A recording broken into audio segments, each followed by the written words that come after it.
Two more U.S. soldiers are gunned down at the hands of an Afghan soldier. It's a disturbing trend in a year-long assault involving so-called blue-on-green attacks. CNN has more on the number of Afghan soldiers killing American counterparts. It was the third time this week that Afghan troops attacked their American partners. Of all the NATO troops killed this year, 1 out of 3 have been killed by someone in an Afghan uniform. And this latest attack comes at the end of Ramadan at the behest of Taliban leader Mullah Omar. Voice of America has more on his statement issued right before this latest attack. He urges Afghans to join the Taliban and tells his fighters to be careful about civilian losses. Omar also boasts that his fighters have successfully infiltrated Afghan security forces to mount rogue shootings of foreign troops.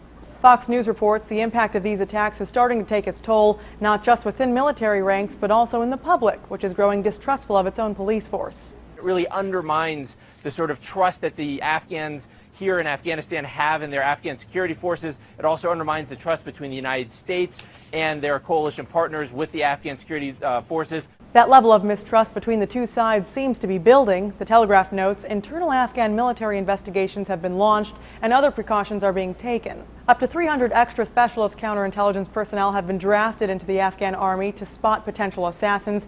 The head of the Afghan army has ordered that 150,000 soldiers, 3/4 of the force, to be reinvestigated for security vetting and to be enrolled on a biometrics database. An analyst tells MSNBC's Morning Joe the number of these cases demands a change in strategy and demands it now. What we could do in Afghanistan is very similar to what we're doing in other places. We could use drones, we could use special forces, we could do some training, but we do not need to have tens of thousands of Americans on the ground. International forces are expected to complete a withdrawal from Afghanistan by 2014. For Newsy, I'm Candice Aviles, Multiple Sources, The Real Story.